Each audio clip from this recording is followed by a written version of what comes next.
Bloomberg Politics managing editor John Heilemann is with us. You're interviewing Trump, I guess, later today on your TV program. Oh, we with all are. due respect. Oh, okay. Live from Trump Tower and the 5 p.m. hour. Tune in to Bloomberg Television. It's going to be fun. Okay, I don't know where to start, but I guess we'll start first with Jorge Ramos and that altercation. Yeah.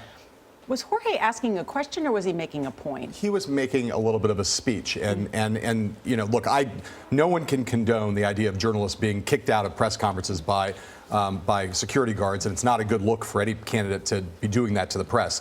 That said, he was making a speech more than he was asking a question, and he had not been yet called on. So there was, you know, Trump had some minor ground for trying to restore some decorum. It wasn't handled well, but it is also the case that Jorge is very emotional on this, and that came through. How do you think it plays, though, in Spanish language media? Horribly, but I mean, I think most of the things that Trump is doing is playing horribly in Spanish language media, but that has not restrained him in any way or kept him from making the arguments that he's making. John, why is Trump picking a fight with Megyn Kelly again? I mean, we thought we'd kind of gotten past this. Well, he won the fight last time, and I think he doesn't see any downside. He's showing everybody that he is the one Republican in our lifetimes who's bigger than Fox News. He is saying, you know, they had this fight last time. He felt as though he got what he wanted out of that fight. People rallied to his side, at least his people did, and he's ready to pick that fight again. Again, I will say, though, in the long run, calling a journalist of stature, someone like Megyn Kelly, calling her a bimbo is not the way to win the White House in the long run. In the short run, though, Trump doesn't see much downside because he keeps winning these fights that he picks.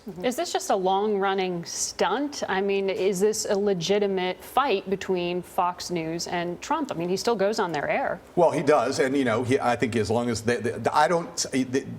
Roger Ailes basically got most of the Fox News personalities yesterday to tweet disapproval and tell Donald Trump that they didn't like what he had said about Megyn Kelly. At the same time, I would bet today that there is not a single Fox News host who would not have Donald Trump on their air today if Trump offered to be on their show. Is somebody winning this fight? I mean, is there a purpose to this fight? Well, you know, look, Donald Trump continues to rise in every poll, in every meaningful poll in New Hampshire and South Carolina and nationally. You know, as long as his poll numbers keep going up, I think you can't say that Trump is losing. Is there a dilemma for Roger Ailes? Does he choose to allow Trump to come back on one of the programs, or does he stick by his top-rated journalist? Well, at the moment, he's kind of having it both ways, right? He's sticking by his top-rated journalist, but he still has his airways open to Donald Trump. No, well, Donald Trump, to my knowledge, has not done an interview, been on Fox in an interview since he made those attacks. Well, I don't think he's been live on the air. I'm pretty sure he's called into the 5 since that, and maybe into the Fox Morning Show. So they aired his remarks last night. And look, they're giving him plenty of airtime, and I believe, you know, like I say, he may be back on Hannity or on O'Reilly sometime soon. But there is, if he continues, it's going to escalate this, and I don't know whether Roger Ailes' mind is a brilliant mind and also a mysterious one, so I don't know how he would think about this in the long run. We'll be watching. Yeah, I'm sure we'll still be talking about it. All the other things going on. There's only 20 other. There's always. I know. We didn't get to them, John. Thank you very much.